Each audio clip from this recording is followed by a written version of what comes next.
Hello, sa bago kong apartment. Kakalipat ko lang dito last week. Tignan natin yung apartment. Actually, matagal ko nang talagang gusto lumipat. Lumipat na ako last year, around mga June yun. Pero bumalik ako sa bahay namin, tapos nagstay ako doon for 1 month. Naghanap ulit ako ng malapit sa bahay namin. So, nasa kabilang subdivision lang ako. And ito yung nakuha ko. Ganda, di ba? Mas mahal lang siya ng konti doon sa dati kong apartment, pero paldogs, di ba? Ang ganda ng lugar. Ganda ng space, maluwag siya. At dalawang kwarto niya, papakita ko sa inyo, okay? Ito yung unang kwarto at dito ako natutulog. Ito lang. Mostly yung gamit ko ay konti lang talaga.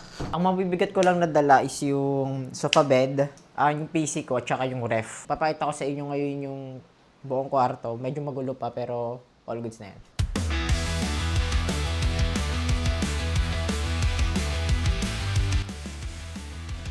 Pupunta naman tayo ngayon sa kusina. Kusina muna kasi ito yung mostly nasa labas. So, titignan muna natin yung kusina. Ito yung kusina niya. Ano siya? L-type na kusina siya. Dito ako kumakain. Ito yung table ko. Ayan o. Diyan ako kumakain para mas malinis. Hindi na ako kumakain doon sa PC ko. Which is papakita ko mamaya sa inyo yung office. Dito yung laptop kasi dito minsan pag nagluluto ako, bam. Gusto ko na may pinapanood ako. So, gusto ko maingay. Kasi tahimik siya ngayon. Wala kasi akong kapitbahay. Bali, TLDR. Itong bahay na to, nakahiwalay siya sa mga kapitbahay. Wala siyang katabi mismong bahay. Pwede ako magingay kahit kailang ko gusto. Ito ako naghuhugas. Wala pa ako masyadong gamit. Wala pa nga nakalagay dito eh. May CCTV na ako, which is nakikita ko ngayon dyan. Di ba? Tapos, ito.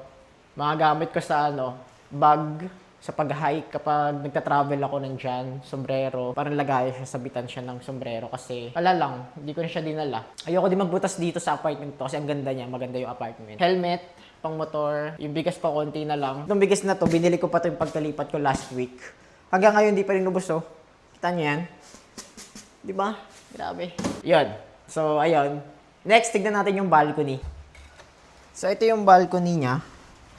Kung nakikita nyo, maganda yung balcony niya, di ba? Sa likod, puro puno, tsaka mga dahon. Pag inikot mo siya, ayan, sa nakita siya, di ba?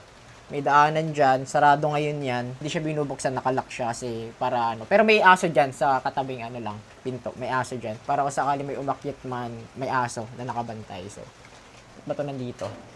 Ngayon, balik naman tayo sa office room, which is ayun yung nandun yung PC ko. Makikita nyo din, explain ko kung bakit green room or office room ang tawag ko dun. Green room. Let's go. Ito ang office ko. Andyan sa loob niyan. Tapos ito ang CR. Maganda din yung CR niya. Nakita nyo sa loob. Pakita ko, ayan o. Ito yung pinaka-CR niya. Makikita nyo dyan. Ayan o. Mataas yung ceiling. Maliit lang siya pero all goods na. Ngayon, punta naman tayo sa office, sa green room. So, ito yung pinaka-office. Green room siya. Para sa akin, all goods na siya. Parang fresh na rin sa mata. Hindi yung pure white lang. So, ito. Andito. Dinala ko na lahat ng gamit ko na PC. Diyan yung gamit kong pang camera, PC. Tapos, ayan yung PC ko. Dito ako nag-work. May nag-chat pa sa akin, no? Ayun, no? Si Boss Kim. Si Bossing. O nga pala, ngayon? Tawag dito. Valentine's pala ngayon. Shoutout pala sa mga tropa natin may jowa na. Mag-like nga tayo dito. Pinsan ko. Sana all. Happy. Like nga natin yan. Next. Pinsan ko rin. Ano ba yan? Sana all. Happy. Walang may jowa na, diba? So, itong green room ko, office room, loft type talaga siya. Pwede siyang may gamit ka sa baba, tapos may kama sa taas. So, ito yung hagdan nyo. Walang ilaw lang dyan eh. Walang ilaw sa taas, pero loft type siya pag nakita nyo. Pwede kayo matulog. May lagayan ng aircon dito. Tapos dito pwede matulog. Ayan, di ba? So, dito malamig talaga. Legit. Kasi may bintana ka sa taas, which is bukas siya. May naman siya, may screen. So, wala makakapasok na insekto. Pero bukas siya. Lagi siyang bukas. So, malamig. May hangin sa taas, bumababa dito. Tapos, binubuksan ko din yung bintana ko dito, which is may screen. So, ayun lang yung pinaka apartment video. Shoutout din pala sa mga sapatos ko. Ayan, hindi ko na nasama eh.